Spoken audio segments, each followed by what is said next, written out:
প্রিয় ছাত্রছাত্রী সাজবাদী চ্যানেলের পক্ষ থেকে অসংখ্য ধন্যবাদ জানাচ্ছি সবাইকে।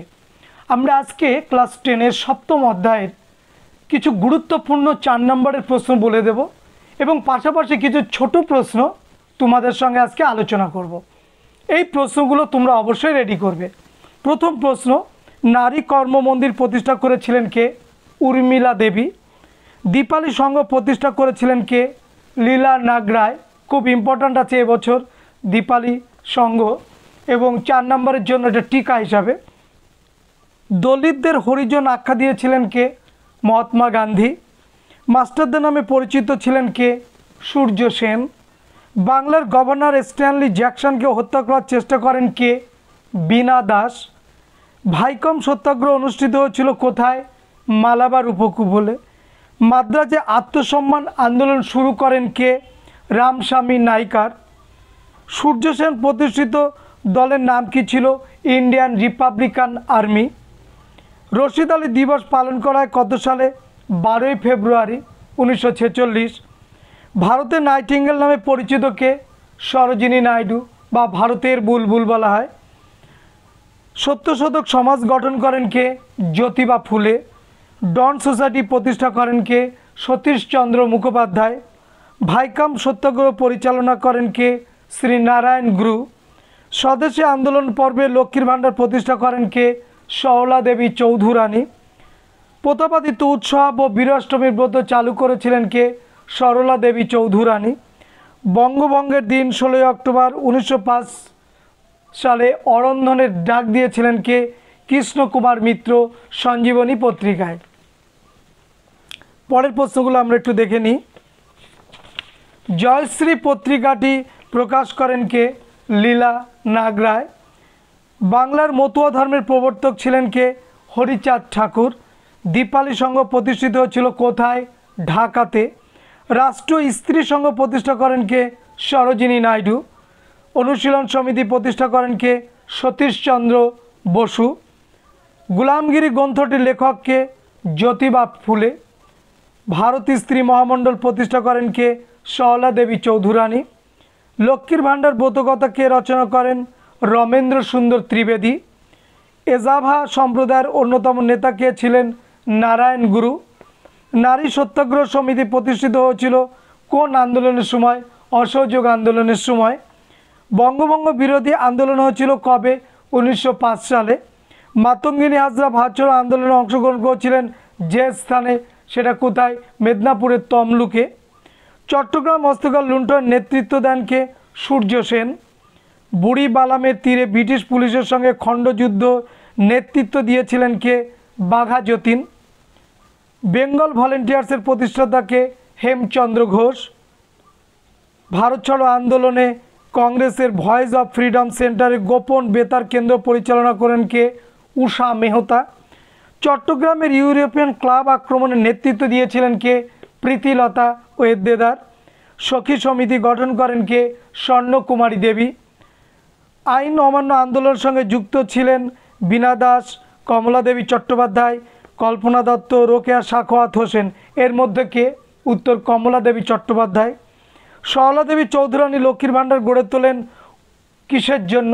স্বদেশি দ্রব্য বিক্রির জন্য। অ্যান্টি কালার সার্কুলার বা সোসাইটি গড়ে ওঠে কখন বা কাদের জন্য? যে সমস্ত আন্দোলনে ছাত্র সমাজ অংশগ্রহণ করেছিল বঙ্গভঙ্গ বিরোধী আন্দোলনে, সেই বঙ্গভঙ্গ বিরোধী আন্দোলনের প্রধান মুখ ছিল ছাত্র সমাজ। ছাত্রদের যদি দমন করা যায়, ভয় দেখিয়ে ভীতি প্রদর্শন করে তাদের যদি আন্দোলন থেকে নিরস্ত করা যায়, আন্দোলনটা মুখ থুবড়ে পড়ে যাবে। যেহেতু আন্দোলনের প্রধান মুখ ছিল ছাত্র সমাজ, তাই তাদের ওপরে ব্রিটিশ সরকার নির্মমভাবে চাপিয়ে দিয়েছিল একের পর এক বিভিন্ন সার্কুলার বা আইন। Carlyle circular, Lyon circular, Pedlar circular, এরকম বিভিন্ন সার্কুলার জারি করেছিল। তা সত্ত্বেও এই বাঙালি বা এই ছাত্র সমাজ ভয় পায়নি, তারা আন্দোলনে অংশগ্রহণ করেছিল এবং তারই পরিপ্রেক্ষিতে ব্রিটিশ সরকারের কার্লাইল সার্কুলার দ্বারা তারা বহিষ্কৃত হয়। এবং এই বহিষ্কৃত ছাত্রদের আমরা আবার বিকল্প হিসাবে দেখলাম অ্যান্টি সার্কুলার সোসাইটি প্রতিষ্ঠা করা হলো এবং সেখানে তাদের শিক্ষার দানের ব্যবস্থা করা হলো। তাহলে কার্লাইল সার্কুলার কী জন্য? যে বঙ্গভঙ্গ আন্দোলনে যে সমস্ত ছাত্র অংশগ্রহণ করবে তাদেরকে এই আইনের মধ্যে এনে সেই স্কুল বা কলেজ বা প্রতিষ্ঠান থেকে তাদেরকে বহিষ্কার করা।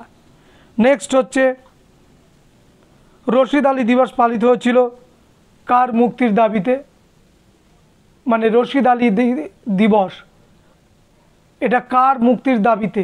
রশিদ আলীর মুক্তির দাবিতে।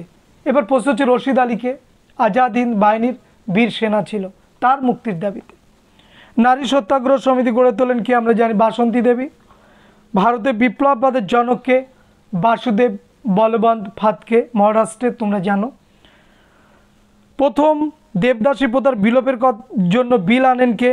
মুথু লক্ষ্মী রেড্ডি। মনুস্মৃতি গ্রন্থ পুড়িয়ে জাতিভেদ প্রথার প্রতিবাদ করেন প্রকাশ্যে 1927 সালে কে? Doctor B R. আম্বেদকর। ফুল তার ছদ্মনাম কার? মাতঙ্গিনী প্রীতিলতা ওয়েদেদার। গদ শব্দের অর্থ কী? বিপ্লব। ভারতের দলিত আন্দোলনের প্রধান নেতা কে ছিলেন? ভীমরাও রামজি আম্বেদকর বা বি.আর. আম্বেদকর বা বাবা সাহেব আমাদের আম্বেদকর। ঝাঁসির রানী ব্রিগেডের নেতৃত্ব দিয়েছিলেন কে? লক্ষ্মী স্বামীনাথন বা লক্ষ্মী সাইগাল। মেদিনীপুরের ম্যাজিস্ট্রেট কিংসফোর্ডকে কোন বিপ্লবী বন্দে মাতরম মন্ত্র উচ্চারণের জন্য বেত্রাঘাতে জর্জরিত করেছিলেন? উত্তর সুশীল সেন। প্রথম নমশূদ্র আন্দোলন শুরু হয় কোথায়? ফরিদপুরে। চট্টগ্রাম অভ্যুত্থান গ্রন্থটি কে লিখেছিলেন? কল্পনা দত্ত। এই ছিল আজকের 50টা খুব গুরুত্বপূর্ণ আমাদের এমসিকিউ। এই প্রশ্নগুলো অবশ্যই করবে। আমরা পরের ভিডিওতে আরও 50টা এমসিকিউ গুরুত্বপূর্ণ তোমাদের সামনে তুলে ধরব। এবারে আসি সপ্তম অধ্যায় থেকে যে প্রশ্নগুলো এক্ষুনি রেডি করবে কোনো দ্বিধাদ্বন্দ্ব না রেখে, সেই প্রশ্নগুলো কি? নাম্বার 1, ভারত ছাড়ো আন্দোলনে নারী সমাজের ভূমিকা। ভারত ছাড়ো আন্দোলনে ছাত্র সমাজের ভূমিকা। 2, আইন অমান্য আন্দোলনে নারী সমাজের ভূমিকা। 3 নম্বর ওটা। 4 নম্বর হচ্ছে 20 শতকে নারী আন্দোলনের বৈশিষ্ট্য। নেক্সট কোশ্চেন, টিকা কটা? অনুশীলন সমিতি, সূর্য সেন, প্রীতিলতা, মাতঙ্গিনী হাজরা, দীপালি সংঘ, ভগৎ সিং, রশিদ আলী দিবস। এই প্রশ্নগুলো টিকা। নেক্সট যে প্রশ্নগুলো বলবো, দলিত বিষয়ে গান্ধী এবং আম্বেদকরের বিতর্ক, এবং লাস্ট যে কোশ্চেন সেটা আমরা করব অ্যান্টি সার্কুলার সোসাইটি, টিকা। তাহলে এই প্রশ্নগুলো কিন্তু 4 নম্বরের জন্য একদম রেডি করবে, এখন থেকেই রেডি করে রাখো। এইগুলো রেডি হয়ে গেলে বাদবাকি যদি কোনোটা প্রয়োজন হয় সে পরে করা যাবে, কিন্তু এই প্রশ্নগুলো কিন্তু রেডি করবে। তাহলে আজকের ভিডিও এখানেই শেষ করছি। দেখা হবে নেক্সট ভিডিওতে। তোমাদের ভালোবাসা নিয়ে এই চ্যানেলটি আরও এগিয়ে যাক, এটাই আমার কামনা রইল, এবং তোমাদের কমেন্টস অবশ্যই করে জানাবে। আমরা সেই অপেক্ষায় থাকলাম। ধন্যবাদ।